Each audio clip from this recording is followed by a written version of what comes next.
Hello, and welcome to the Arts of Language podcast with Andrew Poudois, founder of the Institute for Excellence in Writing, or as many like to say, IEW.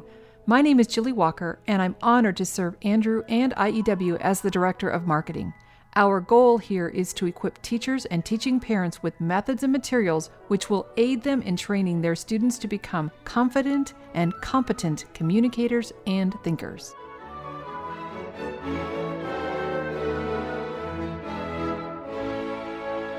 So, Andrew, today we have an opportunity to talk with yet another author. Yes, it's becoming a habit, and it's certainly a great thing that we have young and growing up and pretty much grown up IEW students who are writing books, will be writing books. And today's guest is very special to me because she is also a violinist. And I also remember meeting her at the student workshops I did in Oregon 3 years ago, I guess it was. She sat in the very front and center the whole time and smiled continuously and had the most incredible vocabulary of any person that age I had ever met. And I thought to myself, who is this kid? And got a chance to know her. And of course, we have an ongoing rivalry about whether Oregon is actually a nice place or not. But yes, I remember when you were out there, it was raining. Surprise, surprise, which it rains, I guess, quite often in Oregon. Well, and Taylor, how long have you been an IEW student? So I've been an IEW student for just about 10 years now. So I started when I was about 8 and did all of the video courses, all of the book courses, just about everything I could get my hands on to learn how to become a better writer. And the very first time that you met Andrew in person would have been? Yes, that rainy day in Oregon, right. which I remember very fondly. So he was your writing teacher all those years, but you got to actually meet him face to face. No wonder you were so enamored. Yes. Well, she might have been shocked at how much older and thicker I was than the video course too. But no, it was. Yeah, go ahead, say it. You didn't look a day older. Go ahead and say that. You didn't look a day older, honestly. There you go. So Taylor, have you always loved writing? Is this just something that was part of you from as early as you can remember? As early as I can remember. One of my first memories of writing was I was probably about 4, and I wanted to write my mom a book for her birthday. And I was then not able to really write well, and I was not a good speller. I don't even know if I was reading at that point. I think I was read a bit. But so I sat and I told my dad that he was going to have to type out everything I said, and I was going to tell him a story for Mom's birthday. And he had to type out the book. I think my mom still has that book. It's perfectly terrible, but that was my first time I decided I wanted to write a book. And I kept writing and writing, and now finally I've written a book that got me a contract. So yes, well, that's it. Tell us a little bit about what was this the first book you tried to write? Did you try to write a book before and kind of give up? I know kids do that. They get going and put in, a dozen or 100 hours and say, I don't really like this, and then start all over. Did that happen to you? Well, I actually wrote, when I was 13, I wrote a novel, which was about half the length of what a real novel's supposed to be, but it was my novel, and I was going to get it published. And until I realized that no publishing companies were really very interested in it, because it wasn't that good. And I pretty much tried to work with that book, rewrote it a million times over the course of a couple of years until I just gave up on it, started to write something else, and had my computer crash on me. So I thought, okay, well, maybe that's not the book I'm supposed to write. And I'm like, okay, I'll try something else. I tried a couple of other things. Nothing really seemed to fit.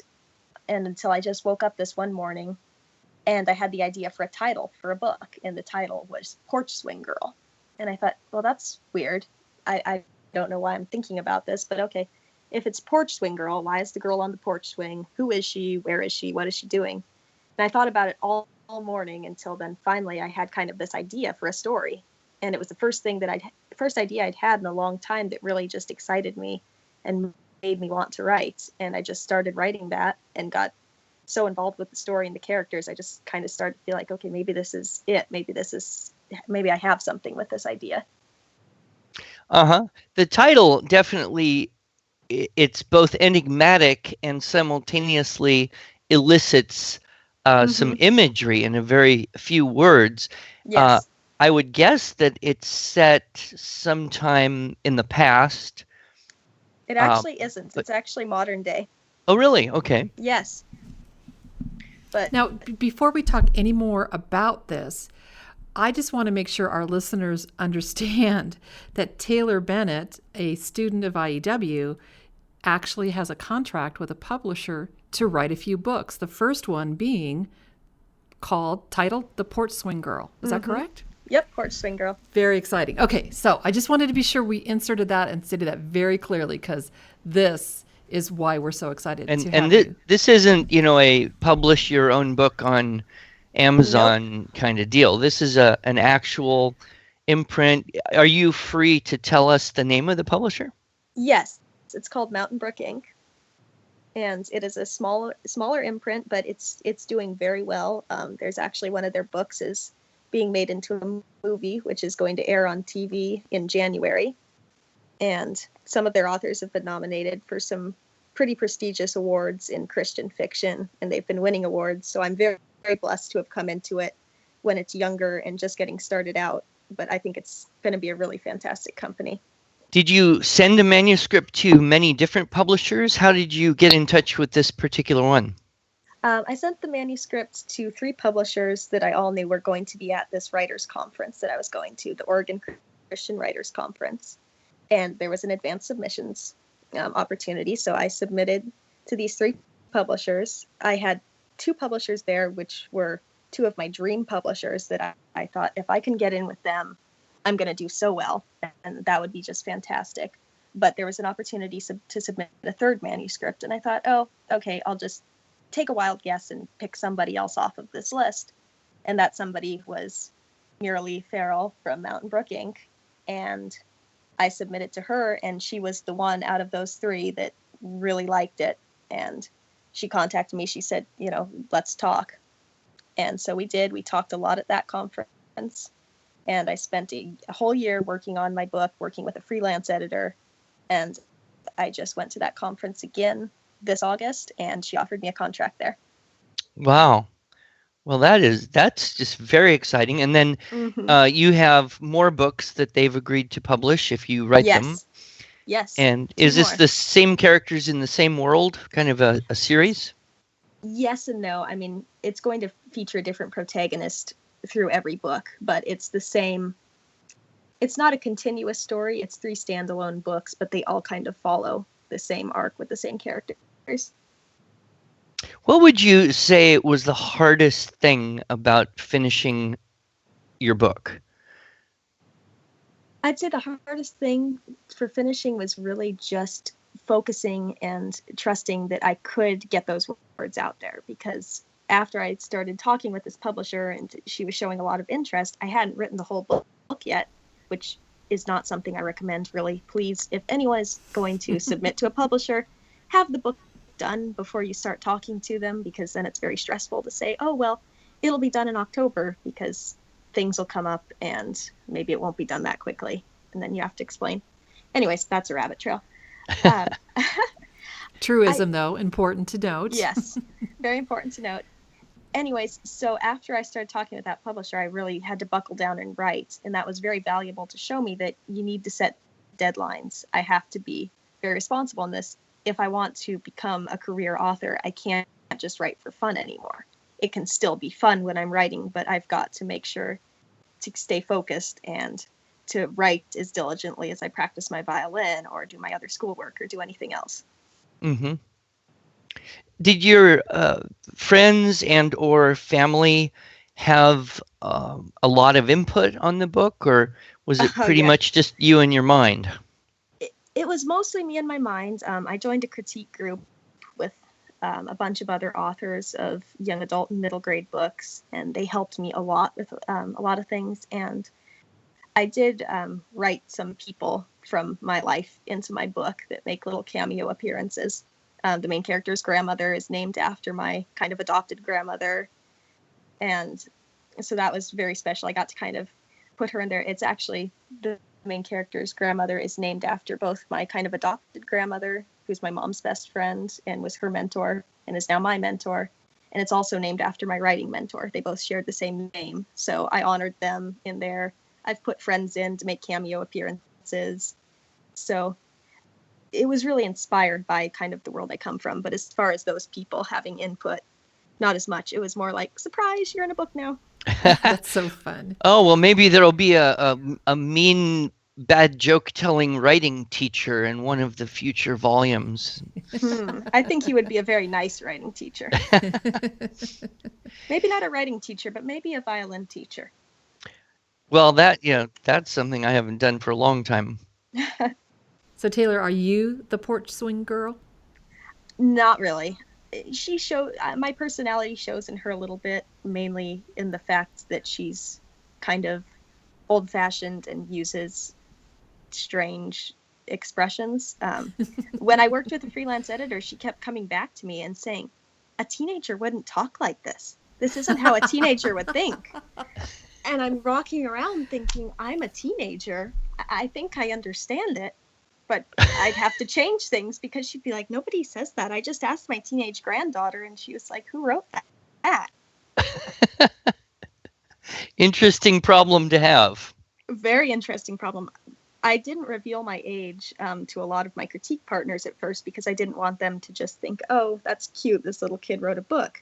So they kept coming to me and they kept saying, I don't think that's really in anymore. Or this isn't right. Teenagers don't talk like that. And I just kind of laughed to myself like, well, I guess this one does. That makes me think of what you said initially, Andrew, about meeting her for the first time, how bright, how she sat front and center and looked at you. And I was just thinking, for all you teens who are listening, if you want to get the most out of class, sit front and center. Don't be afraid to get the most out of class.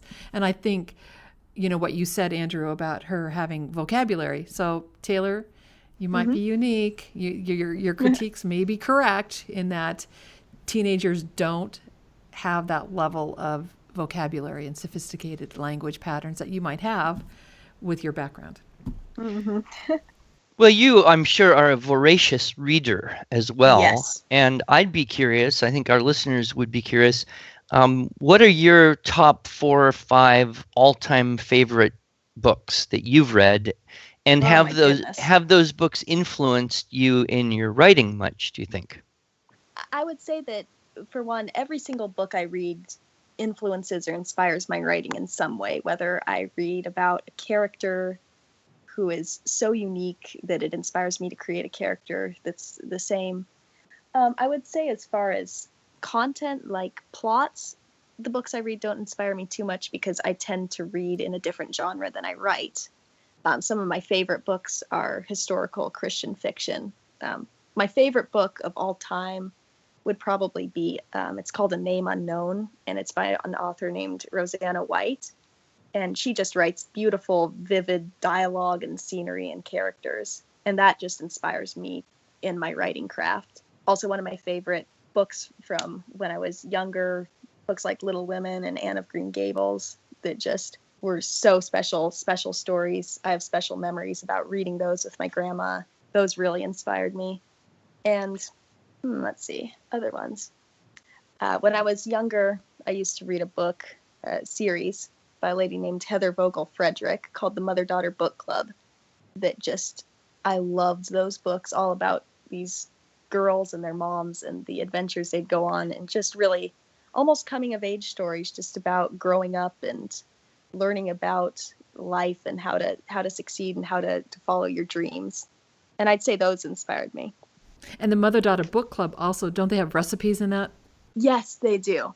I think they do. They have fun little bonus things, and they had a lot of bonus content in those books, and that inspired me to want to put a lot of bonus content into my book, especially online on my website. I have a lot of fun bonus content planned to release closer to the time my book comes out. So you are thinking not just about the writing of the book and the subsequent books, but you have been thinking a lot about marketing and building a reader Yes, base, and really you're thinking very entrepreneurially. I am. I really want to be a career author. I took a course by a very well-known Christian author, Susan May Warren, at the Writers' Conference this summer, and she talked so much about really trying to build a lasting career as a writer and how to engage with readers. And even besides just wanting to be successful in my writing career for a long time, I really just am passionate about getting to know my readers, because when I was a young reader, I was so excited to find an author's website where they were really actively connecting with readers and sharing behind the scenes peeks at things. And as I began to connect with these authors, I realized how important it is for authors to engage with their readers and really interact with them. It's not possible to answer every email or every comment I get, but I really try my best to make sure that I'm very open and that readers would feel comfortable to just engage with me and talk with me, because that's what I'd like to do for them. That's awesome. You mentioned a few times the Writers' Conference. I've never been to one. Mm-hmm. I'm assuming it's something you would recommend for a teenager who had a similar desire to write books and learn more about novel writing and meet authors.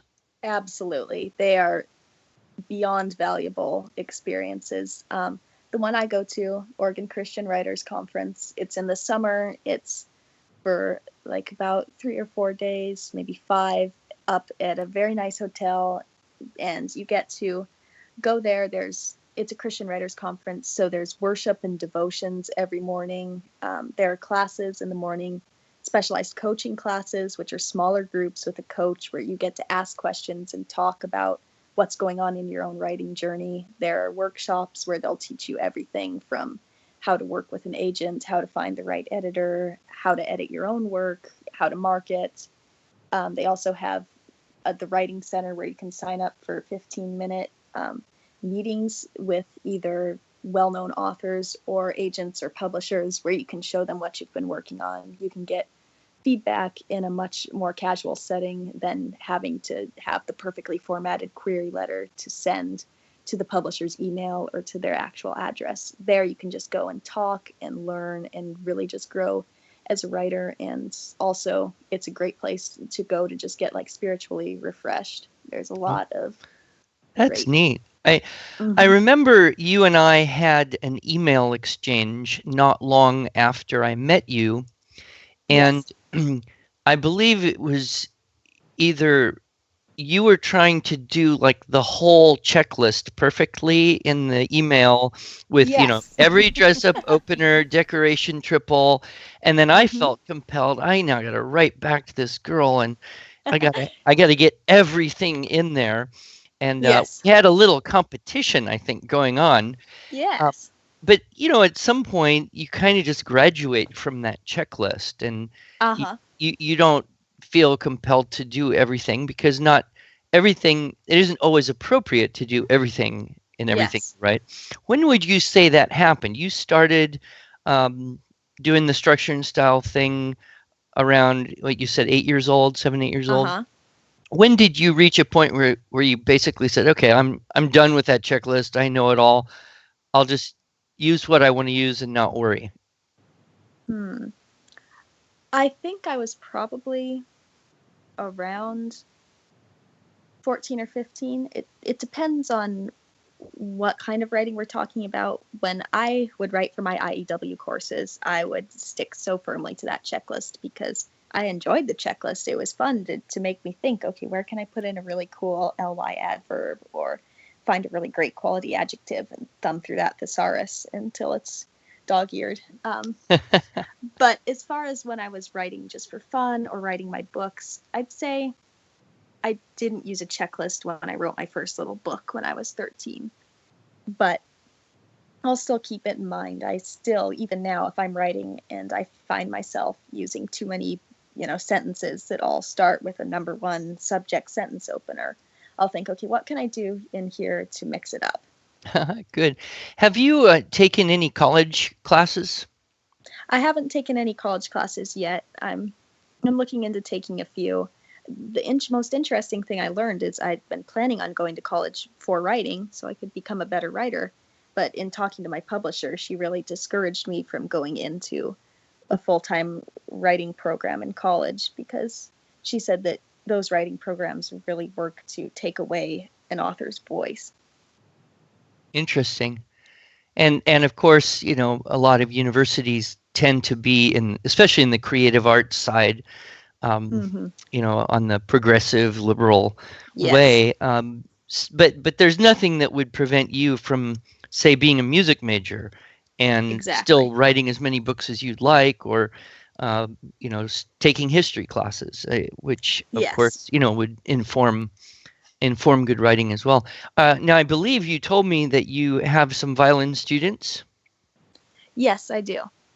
I teach violin and piano lessons. And piano. Wow. So you are... And cello. Oh, you are a Renaissance music woman. Yes. Have you thought about teaching any writing classes? Maybe a little writing club for young ladies, or... Yes, that's a huge dream of mine, is to teach writing classes, especially maybe at these writers' conferences where I have grown and learned so much. I'd love to return there when I have a bit more credibility and teach maybe a teen track just for teens where I can share my tips and my experience. I'd really like to do that. When you do that, Taylor, let us know so we can send you some portable walls to pass out to your students in your class. All right. Well, any last advice for teenage authors who are thinking or have started or are in the middle of a book? If you could have told yourself one thing, that now that you could tell yourself a year ago, what might that be? I would say learn a lot, read a lot, and use what you learn and read. If you read something somewhere in a book on writing that says you need to have a really strong plot, put a really strong plot into your book. I'm speaking from experience because I was so focused on the characters and just the emotional depth behind the story that sometimes I would kind of ignore my plots for that. So really that can go in any direction.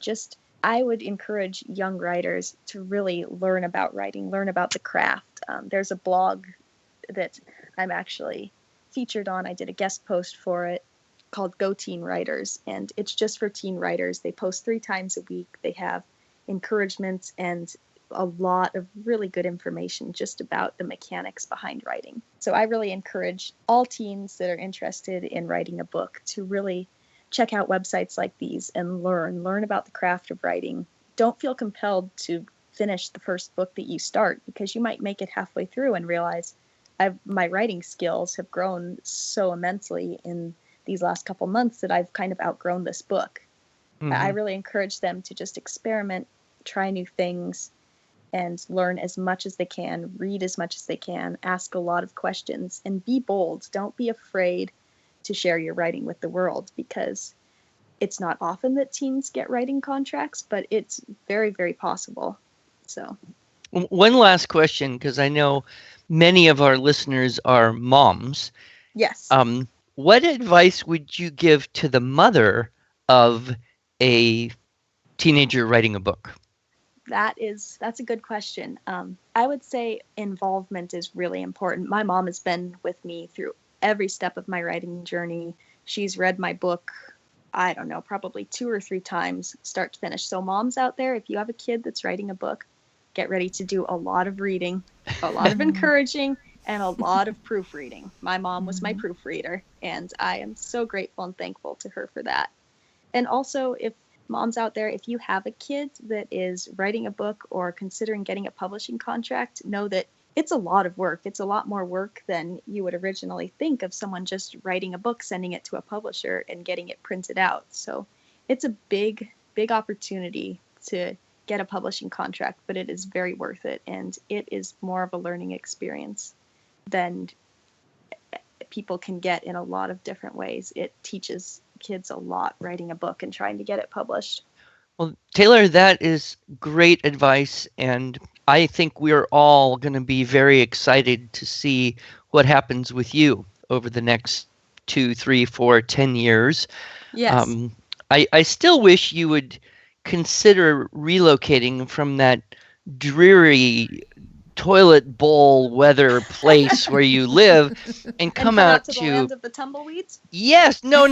We don't have tumbleweeds. No, we don't we have have tumbleweeds. rolling hills of grass. And but if you ever are passing through, please come visit us in Tulsa. Oh, yes. And if I would say I wish I could hire you, but I think you're already probably well down your career path and wouldn't need to do a measly little internship at IEW. But No, but I do very much enjoy editing for Magnum Opus. So that's right. You're working with Megan, who also was a Yes. wrote a book in her teenage years. So you have that in common. So yes, everybody, be sure and check out the Magnum Opus magazine if you haven't already. And hopefully maybe we should equip you with some of those if you go to a writers conference. That's a great idea. Yes, Yeah. that would be amount fun. to young people you might find there. Yes. Well, Andrew, you and I were talking off before we hit the record button with Taylor about when her book is coming out, and I was under the impression that was coming out in January of 2018.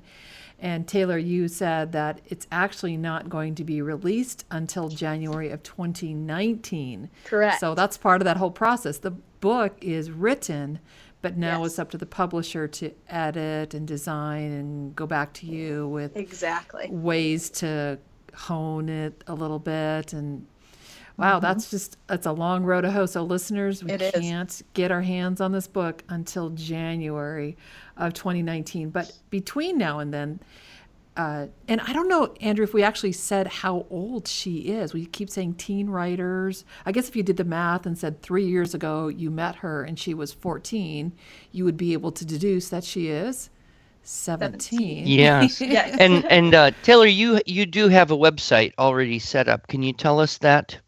Yes. So that would be taylor-bennett.com. 2 dashes? Yes, 2 dashes. My publisher I and like I. that. Mm-hmm.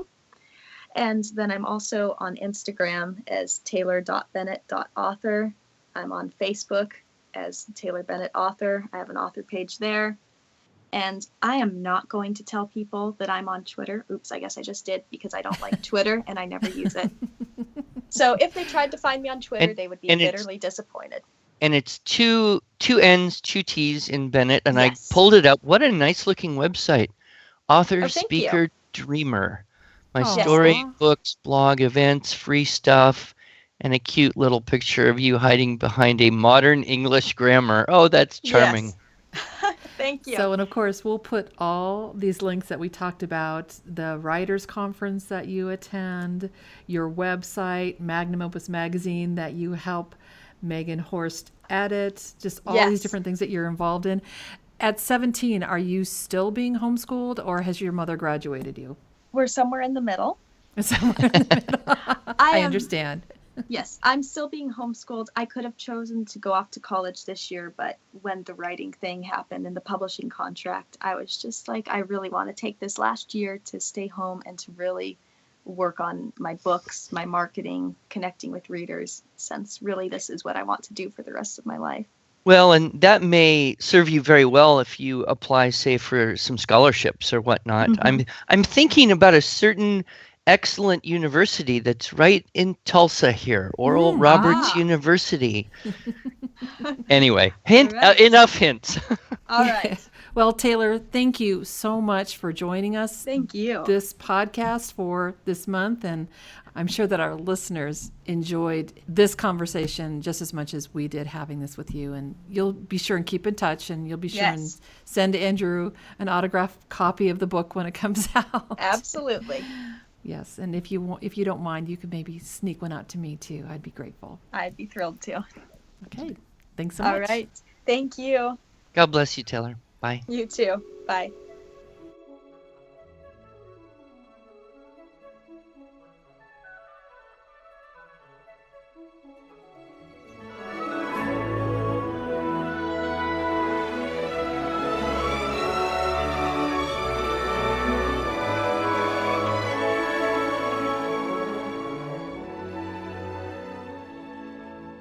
Thanks so much for joining us. If you enjoyed this episode and want to hear more, you can subscribe to this podcast in iTunes or Stitcher, or just visit us each week at iew.com/podcast. Until then, on behalf of Andrew Poudois and the team at IEW, I thank you for the privilege of allowing us to partner with you on this educational journey toward better listening, speaking, reading, writing, and thinking.